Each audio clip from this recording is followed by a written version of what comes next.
আসসালামু আলাইকুম। আফরিনস ডেইলি ব্লগে স্বাগতম। সেই দিন আবারও চলে গিয়েছিলাম নিউ মার্কেটের স্টার কাবাবে। দেখতেই পাচ্ছ সেখানে আমি আর আমার বোন আমাদের প্রিয় নাস্তার টাইমটায় আসলে গিয়েছিলাম সময় কাটানোর জন্য। তো যথারীতি এখানে ওদের সেই স্পেশাল পরোটাটা নিলাম। এই পরোটাটা আমার খুবই প্রিয়। নিয়েছিলাম সাথে খাসির কালাভুনা। কালাভুনাটাও আমি প্রথমবার ট্রাই করলাম। আমি আগে ওদের আরও ডিশগুলোই ট্রাই করেছি, বাট ওরা বলল যে না, এই ম্যাডাম নেন, এই ডিশটা ভালো ছিল। তো গল্প করতে করতে আলহামদুলিল্লাহ আমাদের সকালের নাস্তাটা সময়টা ভালোই কাটলো। সাথে নিয়েছিলাম লাবাং, আর ওরা সাথেই দিয়েছিল খুব ফ্রেশ সালাদ আমার আর আমার বোনের খুব পছন্দ। তো গল্প করতে করতে আমরা ঠিক করে ফেললাম কি করব, যেহেতু ছুটির দিন ছিল না, তাই বলে রেস্টুরেন্টে খুব একটা মানুষের ভিড়ও ছিল না, নিরিবিলিই ছিল। আমরা ধীরে সুস্থেই এখানে সময় কাটালাম। দেখতেই পাচ্ছ এখানে আসলে মাংসটি খুবই নরম ছিল, সেটাই চেক করছিলাম। তো গল্প করতে করতে আমাদের চা খাওয়ার টাইম এসে পড়লো।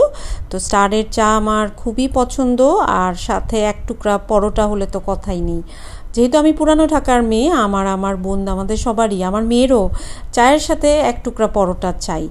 তারপরে চলে গেলাম ইস্টার্ন মল্লিকা মার্কেটেরটার নাম। এখানে কিছু কাটা কাপড়ের দোকান আছে, তো একটু ঘুরে ফিরে দেখলাম ওখানে নতুন কি এসছে। তো এখানে কয়েকটি ওরা কাপড় দেখালো কটনের, যেহেতু এখন অনেক গরম, অনেক হেভি কাপড় পরে আসলে ক্যারি করা যায় না।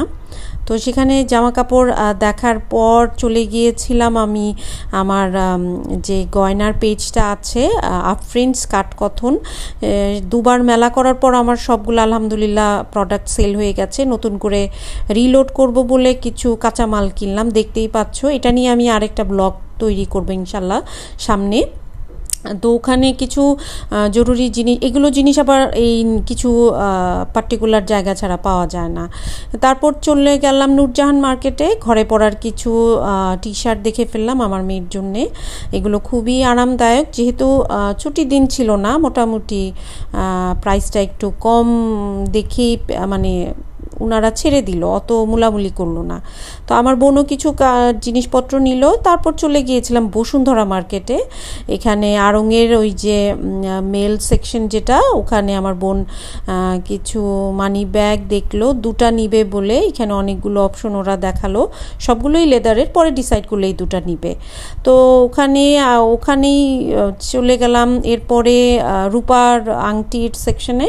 রূপার আংটি আমার পছন্দ, আমার বোনেরও খুব পছন্দ, তো ও এটা নিয়ে ফেললো। এটা মোটামুটি প্রাইসটা ভালোই ছিল। তারপরে চলে গেলাম আড়ংয়ের আর্ট যেটা আছে ওই সেকশনে। ওখানে অত বেশি কিছু, অনেক কিছু আছে, বাট আমি যেহেতু রেগুলার এই মেহেদি প্যাকটা মাথায় দেই, সেটা নিলাম। আর ওরা রেকমেন্ড করলো যে নাই ম্যাডাম, এই মেথির হেয়ার প্যাকটা নেন, এটা ভালো। তো আমার সাথে সাথে নিয়েছিলাম। তারপর কোকোনাট অয়েল, এই অয়েলটাও খুব ভালো বলে। আমার সাথে সাথে আমার বোনও সেই মেথির ট্রায়াল প্যাক একটা নিয়ে ফেললো। সে বললো আচ্ছা দেখি কেমন হয়। মেথির ফ্রেগরেন্সটা আসলে চুলে দিলে ভালোই হয়। ওখানেই ছিল কিছু গাছের সেকশন, দেখতেই পাচ্ছ। এটা সবাই আড়ং গেলে এই গাছগুলোতে মোটামুটি ছোটও ছিল, কিন্তু আমার কাছে দামটা একটু বেশি লাগলো, আড়ং বলে কথা। তো আমরা চাইলে আসলে এগুলো ছোট ছোট প্লান্ট ঘরে নিজেরা পুরানো মাগেই করতে পারি, যদিও সবার পক্ষে এটা সম্ভব না। এই তো দিনটা অনেক আলহামদুলিল্লাহ ছিল। তো ঘুরে ফিরে আরেকটু টুকটাক আমরা দেখলাম, তারপর বিকেলবেলা বাড়িতে চলে আসলাম।